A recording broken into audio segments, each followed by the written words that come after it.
Então, estamos Bom gravando, dia. Joane. Fica à vontade. Obrigada, professor. Bom dia a todos os participantes. Muito obrigada pela presença dos senhores. Um bom dia especial à nossa palestrante, professora Rosiane Nascimento, e ao nosso mentor, professor Everton Bezerra. Gostaria de lembrá-los que nossos encontros acontecem regularmente às quartas-feiras, no horário de Manaus, às 11 horas. Importante ressaltar que nossas palestras geram certificados de 2 horas. Após a fala da nossa convidada, estarei informando aos senhores como será enviada a certificação. Portanto, os interessados deverão permanecer até o final da palestra. Lembrando que os questionamentos da nossa palestrante deverão ser realizados através do chat da nossa reunião, onde posteriormente direcionarei a mesma. Por favor, solicito que todos os participantes desliguem seus microfones e câmeras para que não haja nenhuma interferência durante a palestra em respeito à nossa convidada. Tenho uma enorme satisfação em apresentar a vocês a nossa palestrante, professora Rosiane Nascimento, fisioterapeuta há 9 anos pela Universidade Federal do Amazonas, pós-graduada em traumatologia e ortopedia, com ênfase em terapia manual pela Faculdade Ávila, pós-graduada em fisioterapia intensiva, adulto, pediátrica e neonatologia, pelo Instituto de Aperfeiçoamento e Ensino da Saúde, IAP, no método Pilates, atualmente é produtora de estágio no Centro Universitário do Norte, Uninorte, e membro do grupo de pesquisa em Atividade Física e Reabilitação para Grupos Especiais, GEPARD. Professora, gostaria de informá-la que a senhora possui 5 minutos para sua exposição. Muito obrigada. Olá, bom dia. Vocês estão ouvindo minha voz direito? Porque quando a professora Joane falou, interrompeu um pouquinho aqui. Tá tudo bem? Estão ouvindo? Dá um ok para mim. Sim, professora. Sim, professora. Tá bom, então. Então, como a professora falou, meu nome é Rosiane Nascimento, né? Sou mestranda no curso de Ciências da Saúde da Universidade Federal do Amazonas. O nosso trabalho, ele tem como tema efeitos do confinamento social na capacidade funcional, nível de atividade física e qualidade de vida de idosos durante a pandemia do Covid-19. Trata-se de um estudo exploratório. Então, em 31 de dezembro do ano passado, de 2019, a China, ela reportou oficialmente um conjunto de casos de pneumonia idiopática. Até então, as suspeitas dessa pneumonia, elas estavam ligadas a um mercado atacadista de frutos do mar e animais úmidos na cidade de Wuhan, na China. E o surto, ele só foi reconhecido como uma pandemia pela Organização Mundial de Saúde em 11 de março de 2020, né? Pois a propagação, ela alcançou outros continentes através de viagens internacionais. E no dia 23 de março de 2020, já haviam 332 mil pessoas e 930 casos, né, confirmados do Covid-19 a nível mundial, com mais de 14.500 vítimas fatais relacionadas ao SARS-CoV. No dia 26 de fevereiro, foi detectado o primeiro caso de infecção pelo Covid aqui no Brasil, e a partir de então, né, com o aumento dos casos, o Ministério da Saúde publicou uma série de medidas para o enfrentamento de emergência de saúde pública em decorrência do Covid-19. Dentre essas medidas, o isolamento social em forma de quarentena foi a principal medida, né, e principalmente para os grupos chamados grupos de riscos, que os idosos encontram-se. E foi sugerido preferencialmente que essa quarentena fosse realizada em domicílio, conforme o quadro clínico de saúde de cada paciente.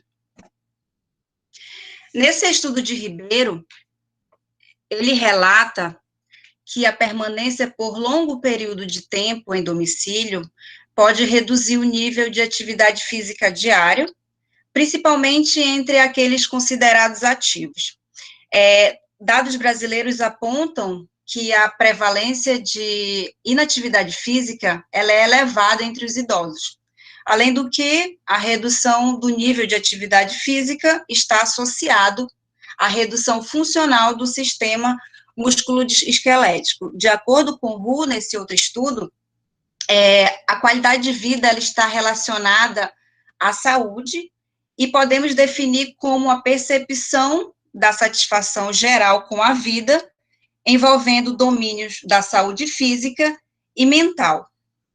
Então, apesar de já termos o grande número de estudos, né, com associações estabelecidas entre hábitos de um estilo de vida saudável e longevidade, atividade física insuficiente e doenças crônicas degenerativas, interrupção de exercício físico e perda da capacidade funcional, né, que simulam a atividade da vida diária, nunca antes foi observado efeitos de confinamento social no comportamento do desempenho funcional, nível de atividade física e qualidade de vida em idosos.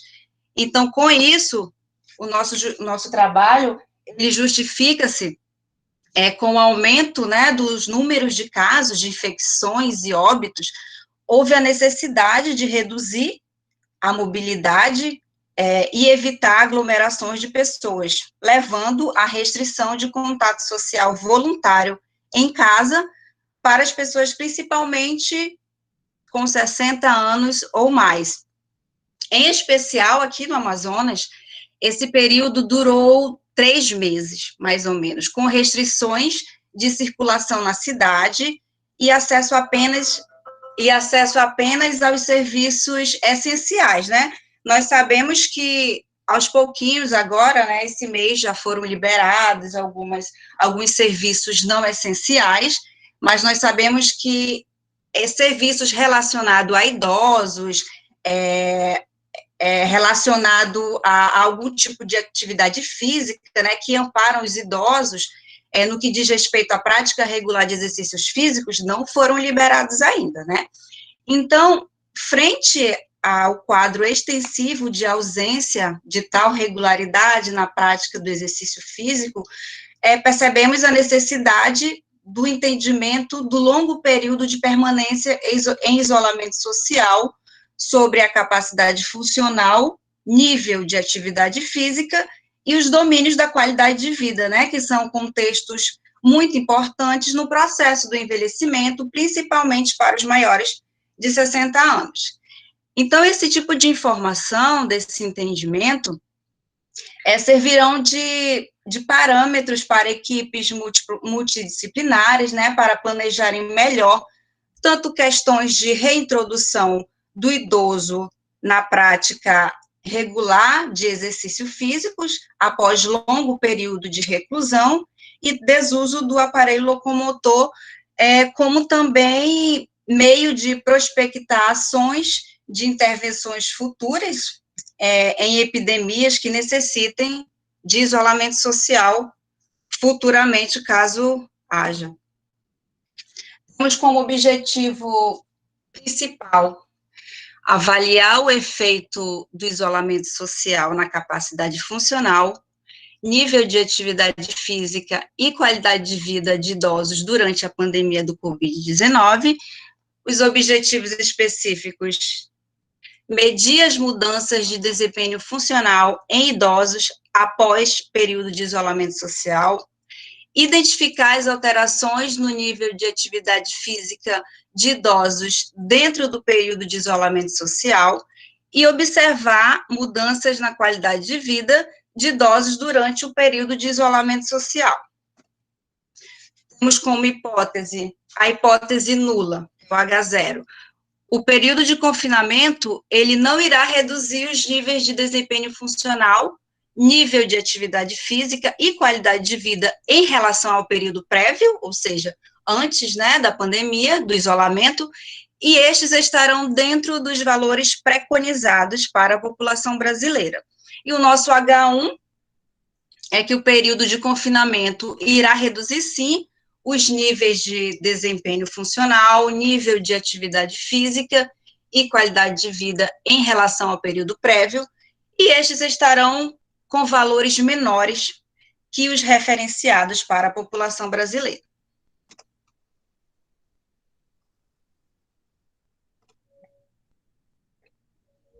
Vamos falar aqui um pouquinho sobre a revisão narrativa de literatura.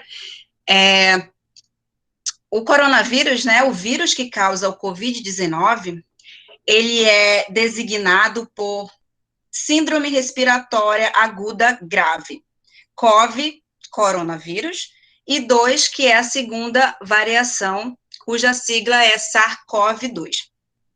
O SARS-CoV-2, ele é um beta-coronavírus de RNA, né, de ácido ribonucleico, e eles são divididos em 4 gêneros: o alfa, o beta, o gama e o delta-CoV, sendo que o alfa e o beta-CoV são capazes de infectar mamíferos, né, enquanto gama e o delta-CoV tendem a infectar aves.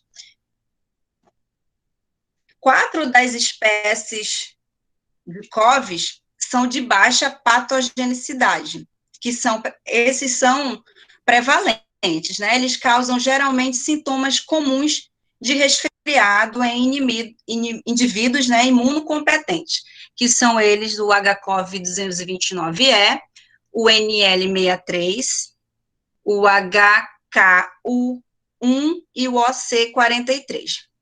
E temos 2 beta-CoVs de alta patogenicidade.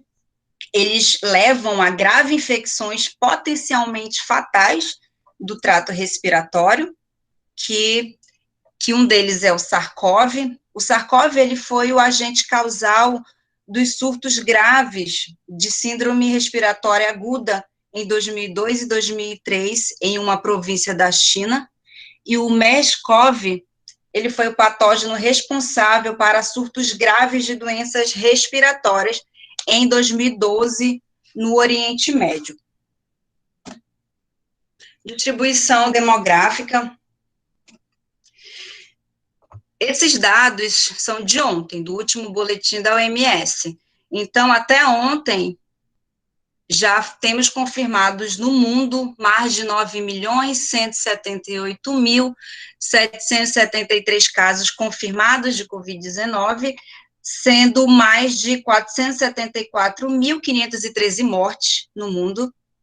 No Brasil, 1.145.906 casos, sendo mais de 52.645 mortes, que o primeiro caso no Brasil foi identificado no dia 26 de fevereiro, né, e logo depois, alguns dias depois, nós já estávamos com via de transmissão comunitária do vírus.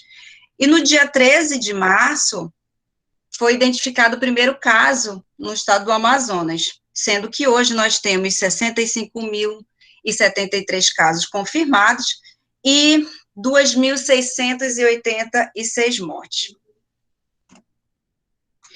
A disseminação do vírus, a transmissão de SARS-CoV, ela ocorre de humano a humano, principalmente entre membros da família, incluindo parentes e amigos que entraram em contato, né, com pacientes ou portadores.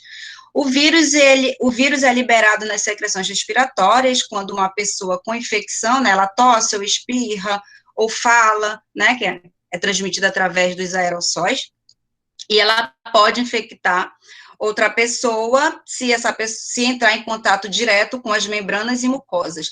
A infecção também pode ocorrer de uma pessoa, né, se ela tocar em alguma superfície infectada e depois tocar nos olhos, boca, nariz, e assim, né, completando o ciclo e gerando uma nova infecção ocorrendo da mesma maneira. Vamos falar um pouquinho sobre o período de infectibilidade. Esses 3 artigos, eles falam sobre esse tema, né, são 3 estudos de Zhou e Liu, relatam que o intervalo infeccioso de um indivíduo com COVID ainda não está totalmente claro. As informações atuais são de estudos que avaliam a detecção de RNA viral de amostras respiratórias. No entanto, a detecção do RNA viral não indica necessariamente a presença de vírus infeccioso.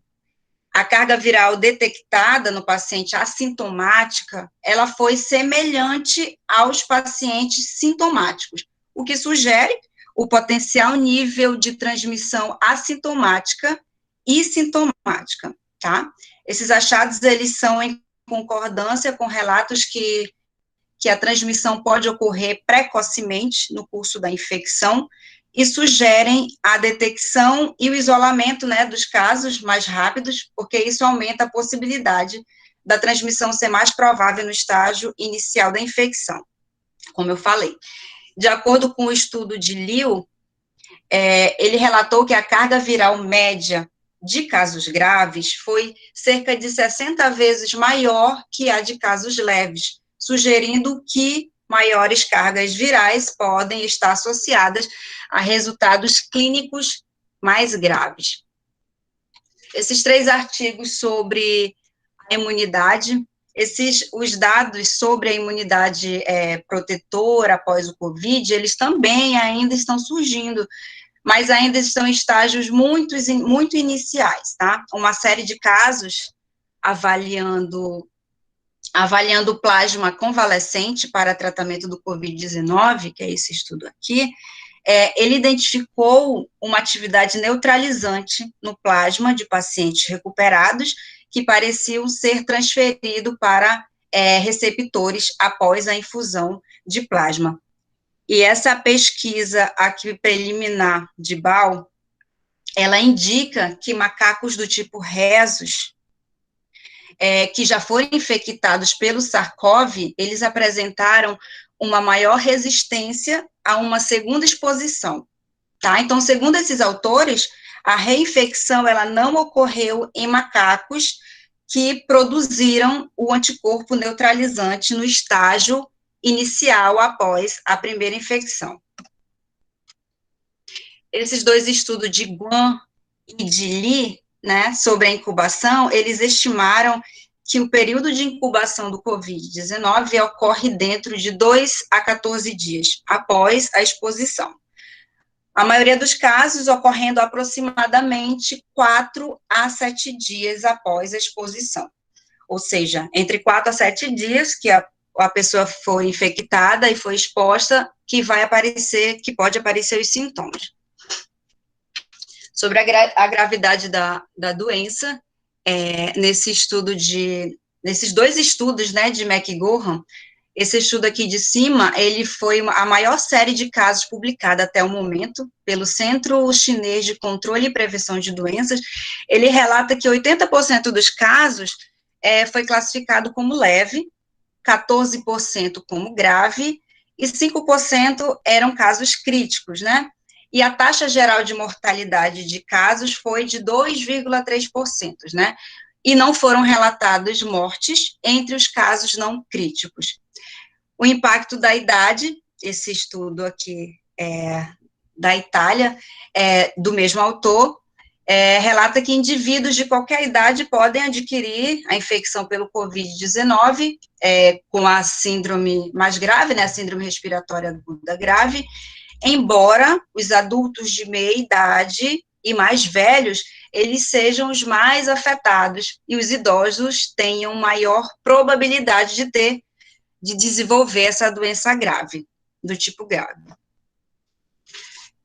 Sobre a inatividade física e a perda funcional, temos esses 2 artigos da McPhee e Hunter. A inatividade, ela é a principal causa de baixa aptidão fisiológica e doença em idosos, semelhante aos efeitos de fumar, de ingestão excessiva de álcool e obesidade.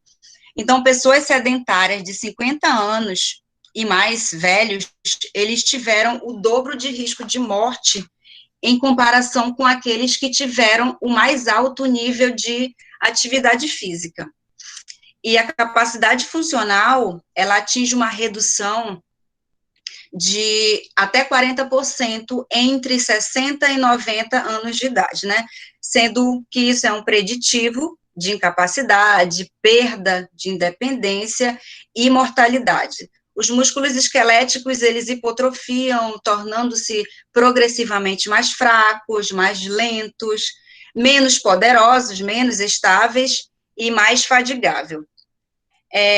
Então, reduções na função sensorial, de acordo com Hunter, e motora, consequentemente, terá uma mobilidade reduzida, podendo impactar negativamente as atividades de vida diária, e isso é de particular relevância, né, considerando que os idosos estão em um grande crescimento populacional e nós temos a expectativa que os idosos permaneçam ativamente engajados na força de trabalho por mais tempo. Nesses dois artigos também de Orsato e de TAC,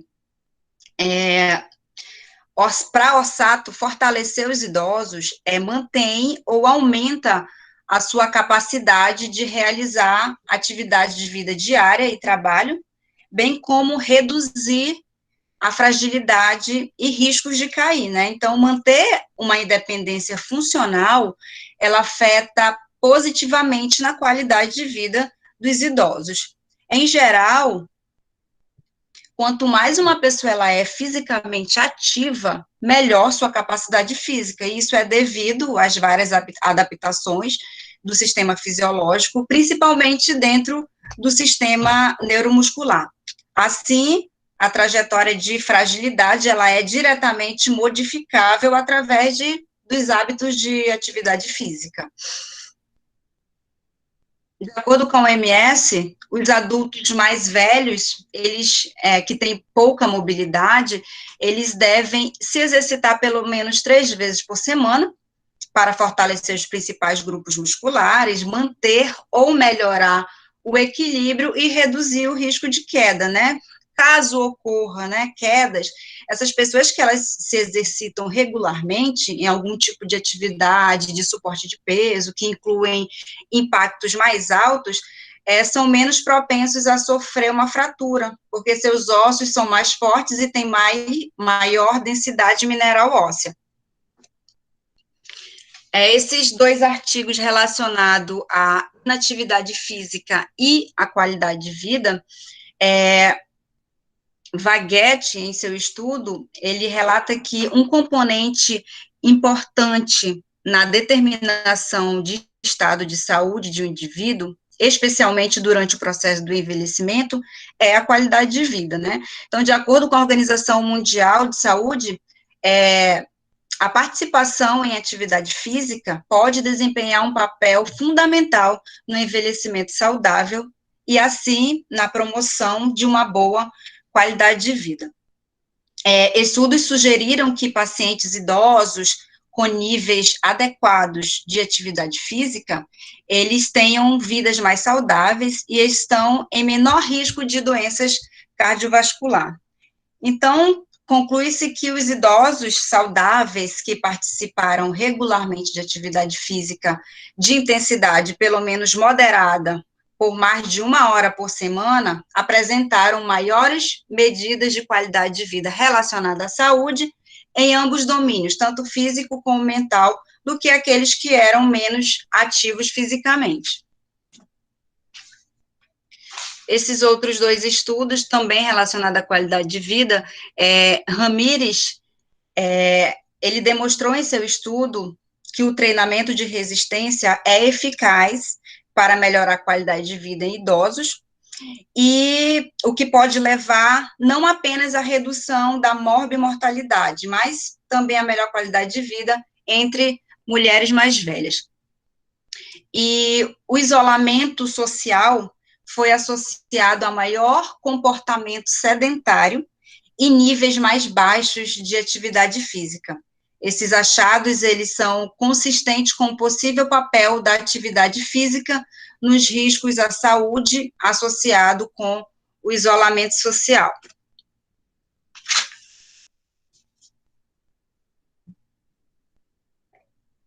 O nosso estudo, ele é um estudo exploratório, com acompanhamento à distância, né, através de inquérito telefone, durante esse período de confinamento que foi adotado pelas autoridades de saúde brasileira.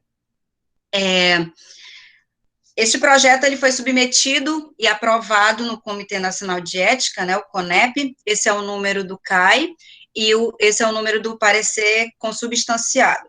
Sabemos que todos os estudos, né, eles têm seus riscos, os riscos desse nosso estudo, ele pode ocorrer no período da reavaliação funcional, né, já que alguns dos nossos testes, eles envolvem locomoção e podem apresentar riscos de queda, além de desconforto muscular nos testes que envolvem força máxima, né, como a pressão manual e a resistência muscular, né, que é o teste de sentar e levantar. Mas, todavia, para amenizar esses possíveis riscos, nós temos uma equipe treinada e habilitada para o nosso método de coleta dos dados e avaliação física, para estarem atentos aos sinais verbais e não verbais. Temos como objetivo de benefícios trazer informações importantes para a equipe multidisciplinares, quando a mesma necessitar reintroduzir idosos à prática regular de exercício físico, após algum longo período de reclusão e desuso do aparelho locomotor, e esse entendimento, ele vai possibilitar maior amparo à saúde pública e às políticas públicas, né, de saúde, para que futuramente planos de intervenções mais eficazes sejam implementados durante e após epidemias que necessitem de isolamento social.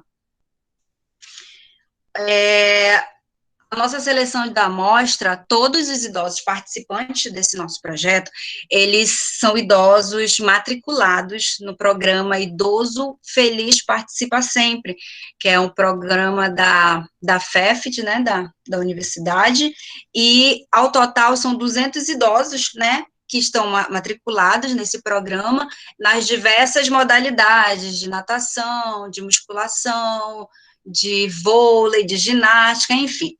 E eles precisavam estar elegíveis, né, dentro dos nossos critérios de inclusão, que era ter idade igual ou superior a 60 anos, independente do sexo, e eles terem realizado o registro, né, e avaliação funcional do projeto em março, né, de 2020. 194 desses 200 fizeram esse teste funcional, né, que esse teste funcional é o que vai nos ajudar para fazer a avaliação funcional pré e pós a pandemia.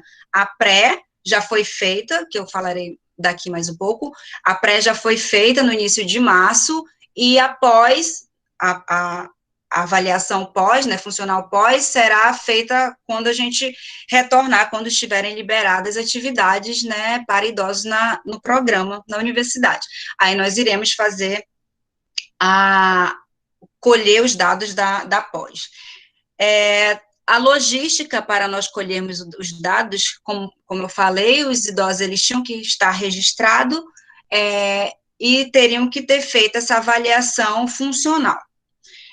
Após, né, nós vermos quais foram os idosos, né, que estavam no banco de dados, já que já tinham registro, tinha telefone, não tinha nenhuma outra patologia, uma comorbidade não sistêmica não controlada, nós entramos em contato para explicar sobre o nosso projeto, e caso eles aceitassem, eles iriam responder aos nossos questionários.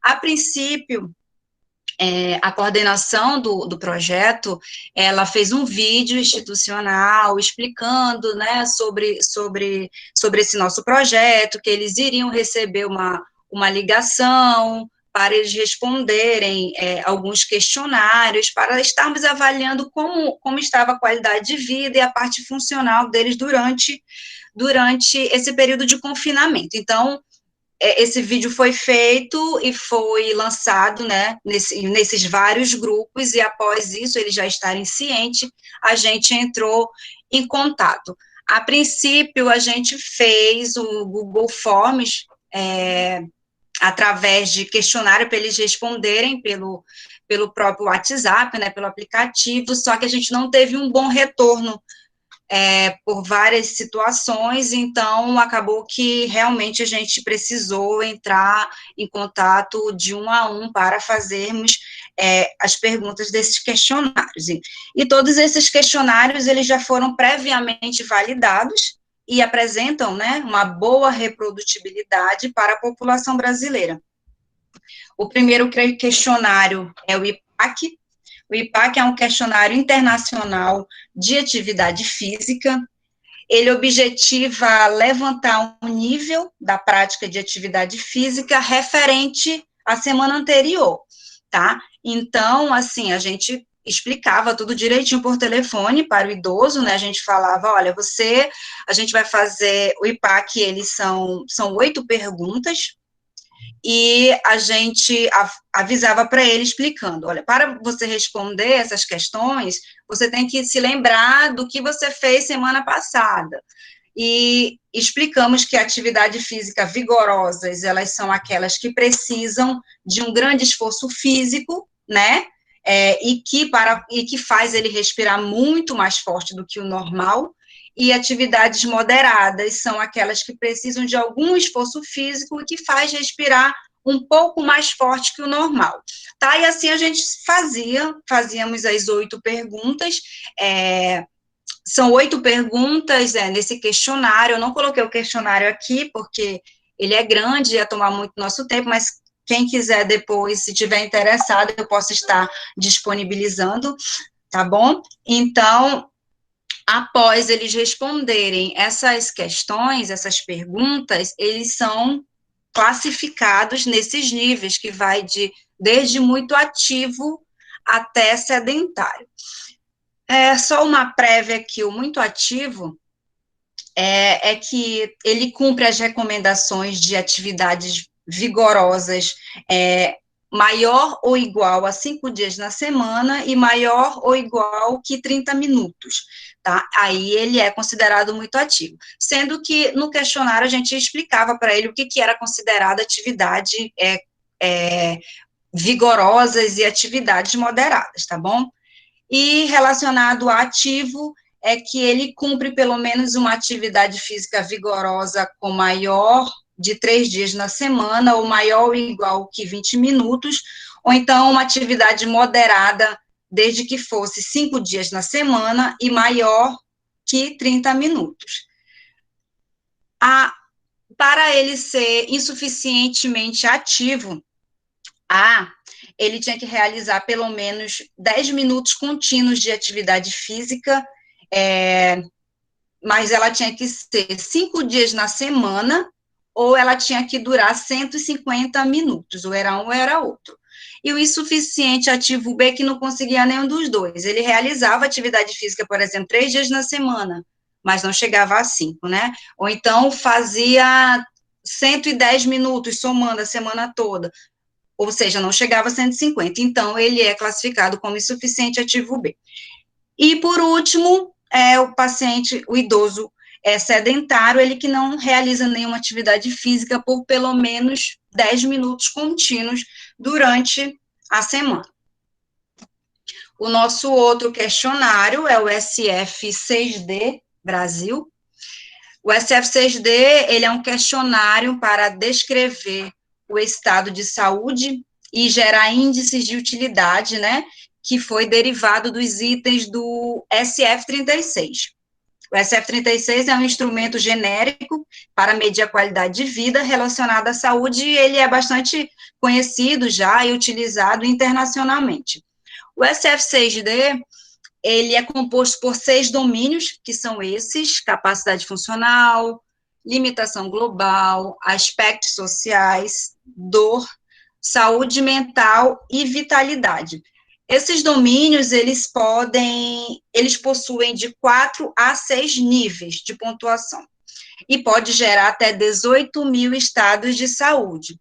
Por exemplo, dá um exemplo aqui de capacidade funcional. Lembrando que a gente, quando liga para o idoso, a gente lê cada uma desses domínios para ele. Eu vou falar um aqui para vocês, que é o da capacidade funcional. Capacidade funcional, ela vai de 1 a 6 níveis. Aí a gente ligava para o idoso e falava, olha, vou fazer uma pergunta sobre a sua capacidade funcional. Ela vai de 1 a 6. Eu vou começar pelo número 1. O número que você se enquadrar, você diz, o meu número é esse. Ou então, você espera terminar para dizer em qual você se encaixa. Então, foi dessa maneira. Então, número 1, a sua capacidade, ela não dificulta que você faça atividades vigorosas, sendo que ele já sabe o que é atividade vigorosa por causa do questionário anterior. Número 2, sua saúde, ela dificulta um pouco que você faça atividades vigorosas. Número 3, sua saúde dificulta um pouco que você faça atividades moderadas. E assim ia, né, até número 6. E eu interrompi o agente e falava, olha, não, o meu é 1. A minha saúde, ela não dificulta em nada que eu faça minhas atividades vigorosas. Ou então, ele parava no 5, não, a minha saúde, ela dificulta um pouco para eu tomar banho e eu me vestir, tá? Então, assim, a gente foi fazendo até o último domínio, né, que é a vitalidade, e o score, o SF6 dele tem um score único, que ele varia de 0 a 1, né? Isso representa a força da preferência de um indivíduo por um determinado estado de saúde, que vai numa escala em que 0 é igual ao pior estado de saúde, e o 1 significa o melhor estado de saúde. E esses scores, esses resultados, eles são obtidos através de um algoritmo, né, para a gente fazer o cálculo do score do SF6D. E esse algoritmo, ele foi disponibilizado a nós pelo Núcleo de Avaliação e Tecnologia em Saúde, o NATSINC, tá? E esse algoritmo, posteriormente, é jogado no banco de dados e rodado no sistema estatístico, para nós podermos obter esse resultado, esses scores. E os testes funcionais, que nós já fizemos o prévio, nós iremos fazer o pós quando nós retornarmos. Ele foi baseado na bateria Senior Fitness Test. Essa bateria, ela é composta por testes motores, que avaliam a força dos membros superiores, né, o exercício é flexão de antebraço, e inferiores, levantar e sentar da cadeira, flexibilidade dos membros superiores, alcançar atrás das costas, que é essa imagem aqui, flexibilidade dos membros inferiores, sentar e alcançar, agilidade e equilíbrio dinâmico, o paciente vai estar sentado, vai levantar, vai andar 2,5 metros mais ou menos, e voltar e sentar. E a resistência aeróbica, ele vai andar 6 minutos. Esses valores desses testes, eles permitem avaliar os padrões de desempenho de acordo com a faixa etária e sexo, e estão associados com a perda da mobilidade funcional e de independência física na idade avançada.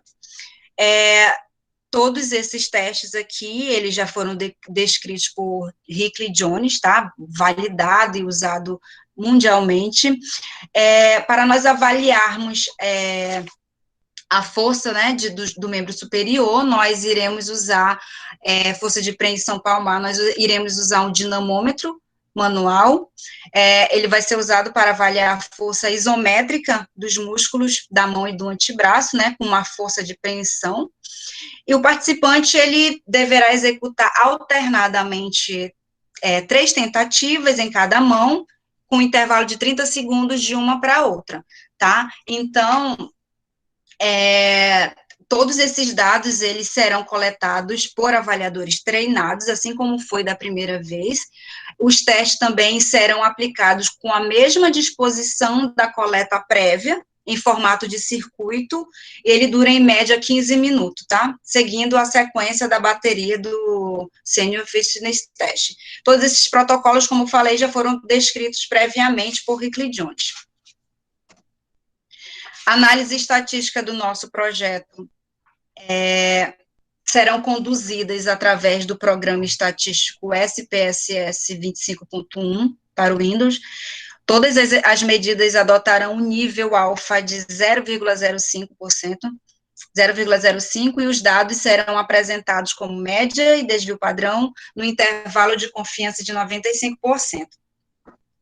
Essas são algumas atividades que nós já desenvolvemos. O nosso projeto, ele foi enviado na chamada do CNPq, né, pelo Ministério da Saúde, chamada do Covid, foi em abril. Ele foi aprovado em mérito técnico, científico e de relevância sociossanitária. E nós fizemos um resumo e ele foi submetido ao Congresso Mundial de Saúde Pública, na Itália, infelizmente é online, mas esse é o que nós já desenvolvemos até agora, com ideias de fazermos novas submissões. Essas são algumas referências utilizadas até agora.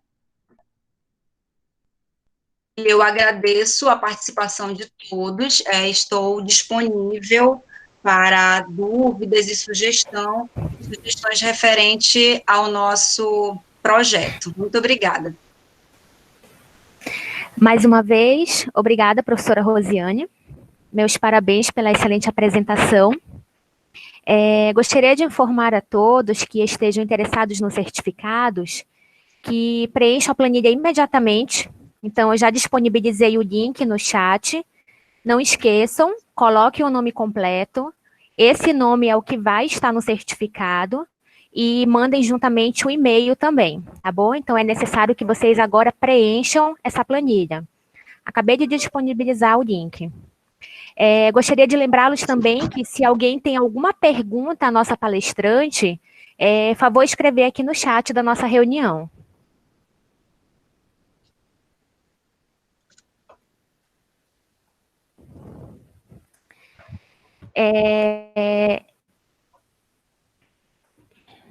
Alexandre, por favor, preencha no link, tá? Enquanto vocês organizam as perguntas, eu gostaria de fazer aqui um questionamento à professora Rosiane. Professora, você pode me informar como é que foi a aceitação por parte dos idosos em relação aos telefonemas? Então, né, como eu falei anteriormente, como eles ainda todos não me conheciam, que eu entrei no projeto assim que iniciou o isolamento social, foi preciso a coordenação do projeto, fazer um vídeo comigo e com os demais participantes e jogar nos grupos, né, nos grupos dos idosos, vários grupos. E lá eu me identifiquei, falei sobre o nosso projeto e tudo mais, e a partir de então, nós ligamos para eles, sendo que no começo teve um pouco de resistência realmente, porque principalmente quando a gente falou que era para eles responderem pelo Google Forms, né? Aí, idoso, eles tinham muito medo de ser fraude, de ser... Enfim, quando eu ligava, eles pediam para eu fazer chamada de vídeo, para eles olharem para mim, para ver se realmente era eu, entendeu? Então, no começo foi um pouquinho complicado, até eles terem um pouquinho mais de confiança em mim. Nós já fizemos 2 contatos, fizemos o primeiro contato logo na primeira semana que eles entraram no confinamento, né, social, e um mês depois nós fizemos já o outro, então do primeiro para o segundo foi bem mais fácil, que a maioria deles já me conheciam, e nós iremos fazer o terceiro agora, provavelmente semana que vem, com eles, tá? Então, assim, eu imagino que realmente, né, alguém que você ainda não chegou a conhecer, e ligar para você, fazer várias perguntas, mas depois eles foram bem mais receptíveis quando eles viram o vídeo e passaram a me conhecer. Ah, maravilha. Alguém mais gostaria? No chat não temos. Professora, a senhora poderia me informar como que é pontuado o questionário IPAC?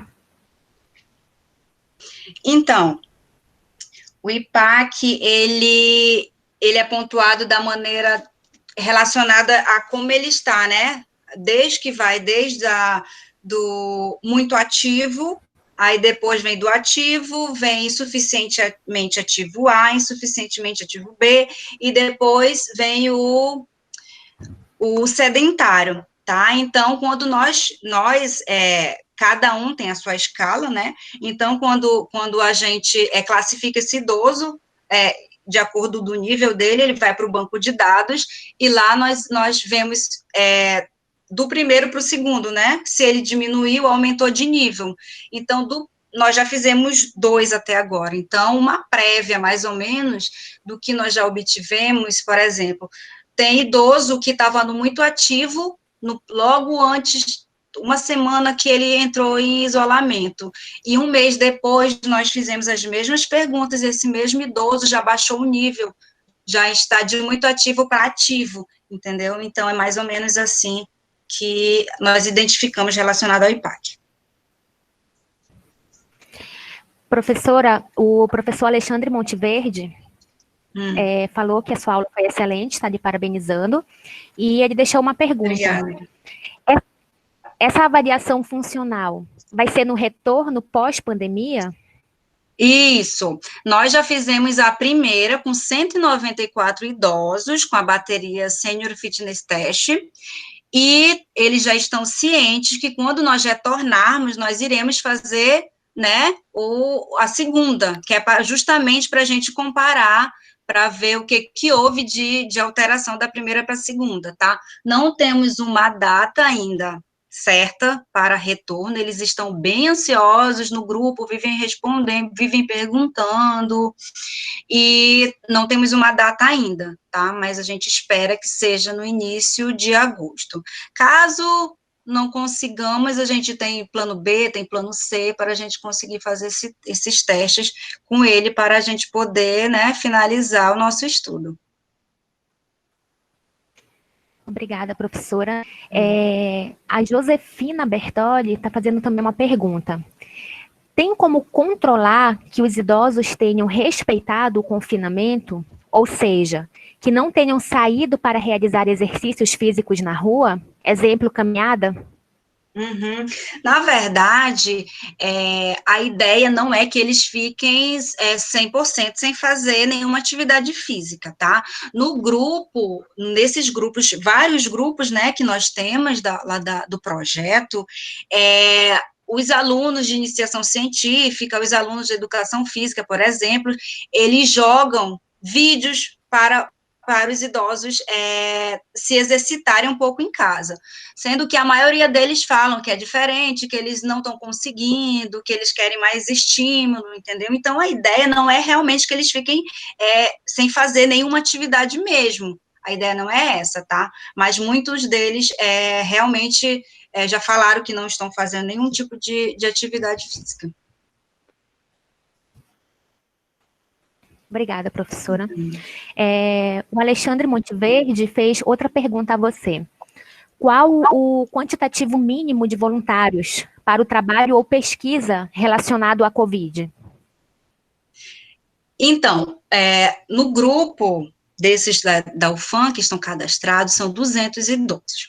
Dos 200, 194 fizeram os testes funcionais. Dos 194, a gente só conseguiu entrar em contato com 94, tá? Então, foi jogado na análise amostral, né, do número amostral, e esses 94 estão, tem como a gente tirar uma média, né, quantitativa relacionada aos 200 que já estavam classificados, que já estavam fazendo parte do programa antes, tá? Então, o mínimo foi esses 94, e nós estamos trabalhando com esses 94, tá bom? Sendo que os 94 para relacionado à atividade física e à qualidade de vida. Os testes funcionais, os 194 irão fazer de novo com o retorno, né? Irão fazer de novo os testes. Obrigada, Respondi? professora. Sim, o Alexandre também está agradecendo, a Josefina também agradeceu a sua resposta. Então, gente, quero agradecer a presença de todos e informar que na próxima quarta-feira teremos como palestrante o professor Cassiano Reik, da UFCSC. E agora eu gostaria de dar a palavra à nossa convidada para suas considerações finais. Gente, eu quero agradecer a presença de vocês, tá? Esse nosso nós estamos esperando muito desse nosso projeto, e que vai ajudar tanto os idosos, né, como eu falei, das justificativas, e é isso, eu quero agradecer, e futuramente, nós já temos uma prévia dos resultados do nosso estudo, e futuramente, caso alguém precise de algum dado, então, sobre os questionários do IPAC e do SF6D, pode falar comigo que eu estarei disposta a ajudar. Tá bom? Muito obrigada mais uma vez. Obrigada, professora. Obrigada a todos. Pessoal, só finalizando, parabenizar a Joane pela condução e a professora Rosiane pela excelente apresentação, acredito que tenha ficado realmente bem claro. Reforço o convite para na próxima quarta, às 11 horas, iniciando no mais tardar às 11h05.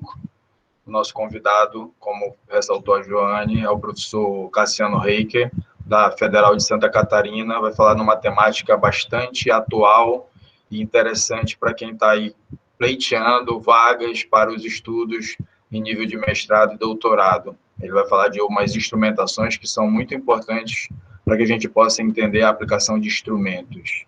Então, mantenham aí o mesmo horário já na agenda, coloque para despertar aí uns 10 minutos antes, e espero que todos tenham um bom resto de semana. Até a próxima.